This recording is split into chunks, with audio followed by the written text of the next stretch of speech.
Hello students, this is Ranjith. இன்னைக்கு நம்ம 12th மேக்ஸில் 8th யூனிட்லேருந்து பப்ளிக்கில் கேட்ட கொஷின்ஸ் எல்லாத்தையுமே அனலைஸ் பண்ண போகிறோம். 8th யூனிட்டை பொறுத்த வரைக்கும் பயிற்சி 8.1 8.2 தான் அதிக முக்கியத்துவம் கொடுக்கணும். ஏன்னா அதுதான் அதிகமாக கேட்டிருக்காங்க. இப்போ 8.1ல் பார்த்தீங்கன்னா 2வது கேள்வி நேரியல் தோராய மதிப்பீடு முறையை பயன்படுத்தி தோராய மதிப்புகளை காணணும். இது கண்டிப்பாக சொல்லியிருப்பாங்க. ரொம்ப முக்கியமான பகுதி இது. இது மார்ச் 23ல் 35வது கேள்வியாக இந்த கொஷினை கேட்டிருக்காங்க. அடுத்தது பார்த்தீங்கன்னா மார்ச் 24ல் இது கேட்கலாம் அல்லது இது கேட்கலாம். ரெண்டுமே 3 மார்க் தான். ஸோ இந்த பாருங்க 1 2 3 4 இந்த 4 கேள்வி மறுபடியும் பார்த்துட்டீங்கன்னா ஒரு 3 மார்க் நிச்சயமாக நீங்கள் வாங்கிடலாம். ப்ராக்டிஸ் பண்ணிக்கோங்க. அண்ட் தென் பார்த்தீங்கன்னா இந்த 4வது கணக்கு 5வது கணக்கு 5 மார்க்கு இன்ன வரைக்கும் கேட்கல. மேபி கேட்கலாம். இதுக்கப்புறம் இந்த 6வது கேள்வி 7வது கேள்வியும் பார்த்தீங்கன்னா 2 மார்க்கு அல்லது 3 மார்க்கில் கேட்கலாம். இல்லை ஒன்று பாருங்கள், ஜூன் 23 26வது கேள்வியே கேட்டிருக்காங்க. 7வது கொஸ்டின் ஒரு எண்ணின் எண்ணாம்படி மூலம் இந்த கணக்கு பேர். அதுக்கப்புறம் இது தனி ஊசல்ன்றது இந்த கணக்கு பேர். இந்த கணக்கு பார்த்தீங்கன்னா இன்ன வரைக்கும் கேட்கல. ஸோ இது கேட்டுட்டாங்க 23ல், அது 24ல் இது கேட்கலாம். கேட்கறதுக்கு நிறைய வாய்ப்பு இருக்குது. இதையும் நீங்கள் ப்ராக்டிஸ் பண்ணிக்கோங்க. இந்த எடுத்துக்காட்டு 8.2 இந்த வருஷம் கேட்கறதுக்கு வாய்ப்பு இருக்குது. தோராய மதிப்புலேருந்து கேள்வி கேட்டாங்கன்னா எடுத்துக்காட்டு கணக்கில் இது கேட்பாங்க. தோராய மதிப்பு ரூட்டு 9.2 என்ன அப்படின்னு கேட்பாங்க. ஸோ இதையும் நீங்கள் என்ன பண்ணணும், ப்ராக்டிஸ் பண்ணிக்கணும். அடுத்த பகுதி வகையீடுகளின் பண்புகளை பயன்படுத்தி எப்படி கணக்கு போடுறது அப்படின்றது. இது பார்த்தீங்கன்னா உங்களுக்கு பயிற்சி 8.2. முன்னாடியே சொன்னால் 8.1 8.2 தான் முக்கியம் இந்த யூனிட்டை பொறுத்த வரைக்கும். ஸோ இதில் பாருங்கள், எடுத்துக்காட்டு 8.6 செப்டம்பர் 21 26வது கேள்வியை கேட்டிருக்காங்க. So 2 mark. அதுக்கப்புறம் எடுத்துக்காட்டு 8.7 மார்ச் 23 24 கேட்டிருக்காங்க. இதுவும் 2 மார்க் தான். ஸோ டிஃப்ரென்ஸ் பாருங்கள். இந்த கொரோனா பீரியடில் கேட்டதால் ரொம்ப ஈஸியான கொஷின்ஸாக கேட்டாங்க. எல்லாத்தையுமே ஒரு கொஷின் கொடுத்துருக்காங்க, ஒரு ஃபங்க்ஷனு ஜி ஆஃப் எக்ஸ்ன்னு அப்படியே டிஃப்ரென்ஷியேட் பண்ண சொல்கிறாங்க. அவ்வளோதான். டிஜி ஒரு தடவை டிஃப்ரென்ஷியேட் பண்ணும். எக்ஸ் ஸ்கொயர் பண்ணால் 2x, சைன் எக்ஸ் பண்ணால் காஸ் எக்ஸ். ஸோ இதை பண்ணும்போது டிஜி பை டிஎக்ஸ் வரும். அந்த டிஎக்ஸ் இங்கே வந்துடும். அவ்வளோதான். ஒரே ஸ்டெப்பு தான். 2 மார்க் இந்த கொஸ்டின்லாம். ஸோ ஒரு ஈஸியான செக்ஷன்ஸ் இது எல்லாமே. கொஞ்சம் ஒர்க் அவுட் பண்ணோம்னா ஈஸியாக மார்க் வாங்கலாம். இப்போ 8.2ல் பாருங்கள், 1வது கேள்வி இன்னும் கேட்கல. ஏன்னா இதெல்லாம் தேவையில்ல. சின்ன சின்ன கொஸ்டின். இப்போ இது சொன்ன பார்த்தீங்களா, இதே போல் கேள்வி.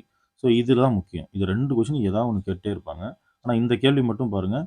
2வது கேள்வியை எக்ஸ் கொடுத்துருவாங்க, டிஎக்ஸ் கொடுத்துட்டு எஃப் ஆஃப் எக்ஸ் ஒரு தடவை டிஃப்ரென்ஷியேட் பண்ணி இந்த வேல்யூ வந்து சப்ஸ்டியூட் பண்ண சொல்லுவாங்க. இந்த கொஸ்டின் பாருங்கள், மார்ச் 22ல் 25வது கேள்வியை கேட்டிருக்காங்க. மார்ச் 20ல் 26வது கேள்வியை கேட்டிருக்காங்க. அப்போ ஒரே கொஸ்டினை 2 வருஷம் 2 மார்க்கில் கேட்டிருக்காங்க.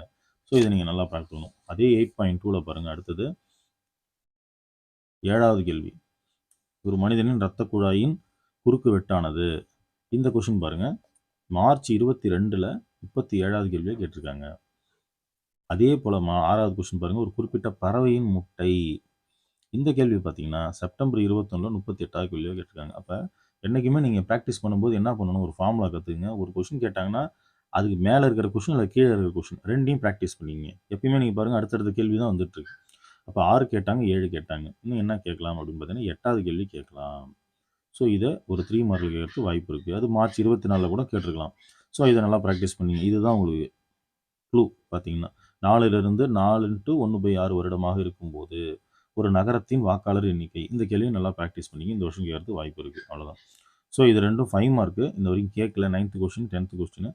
ஸோ கேட்கலாம். அதனால் இதையும் நீங்கள் ப்ராக்டிஸ் பண்ணிங்க. அப்போ 8.2லேருந்து நம்ம இன்னொரு ஒரு 5 மார்க் கூட கேட்கல. பப்ளிக்கில் என்ன கேட்டிருக்கேன் நல்லா பார்த்தா தெரியும். ஃபுல்லாக 3 மார்க் 2 மார்க் தான் கேட்குறாங்க. அப்போ நீங்கள் என்ன பண்ணணும், அந்த 8.2 ஃபுல்லுமே 2 மார்க் 3 மார்க்கு இம்பார்ட்டன்ஸ் கொடுக்கணும். பார்த்துக்குங்க. அடுத்தது பயிற்சி 8.4ல் 4வது கேள்வி. இந்த கொஸ்டின் பாருங்கள், 2 வருஷம் கேட்டிருக்காங்க. லாகோட வேல்யூ கொடுத்துட்டு doe u by doe x, doe u by doe y, doe u by DSL இது எல்லாத்தையுமே ஆட் பண்ணி அதோட வேல்யூ என்னன்னு கண்டுபிடிக்கணும். இது மார்ச் 20ல் 36வது கேள்வியாகவும் ஜூன் 23ல் 36வது கேள்வியாகவும் கேட்டிருக்காங்க. ஒரே கொஸ்டின் தான் 2 வருஷம் கேட்டிருக்காங்க. இந்த 8th யூனிட்டை பொறுத்த வரைக்கும் 5 மார்க்கு அதிகமாக கேட்க மாட்டாங்க. கேட்டாலும் க்ரியேட்டிவாக தான் கேட்குறாங்க. ஸோ அதனால் இதுக்கு 2 மார்க் 3 மார்க் மட்டும் இம்பார்ட்டன்ஸ் கொடுத்தா போதுமானது. அடுத்து ஆயுளரின் தேற்றம். இந்த பகுதியிலேருந்து பார்த்தீங்கன்னா உங்களுக்கு கொஷின் கேட்பாங்க. அதனால் இதில் ஒரு 4 5 மார்க் தான் இருக்குது. அதை மறுபடியும் ப்ராக்டிஸ் பண்ணிங்க. அதில் மோஸ்ட் இம்பார்ட்டன்ட் இதுதான். எடுத்துக்காட்டு 8.22. இது ஜூன் 23 42ல் பி. எப்பயுமே கேட்பாங்கன்னு எதிர்பார்க்குற கேள்வி போன வருஷம் மட்டும்தான் கேட்டாங்க. ஸோ இந்த வருஷமும் உடனடியாகவே இது கேட்கலாம். இப்போ ஜூனில் கேட்டாங்க, மார்ச்சில் கேட்க மாட்டாங்கன்னு கிடையாது. உடனடியாக மார்ச் 24 இந்த கேள்வி வர்றதுக்கு நிறைய வாய்ப்பு இருக்குது. ஸோ இந்த கொஷின் நல்லா ப்ராக்டிஸ் பண்ணிக்கிங்க.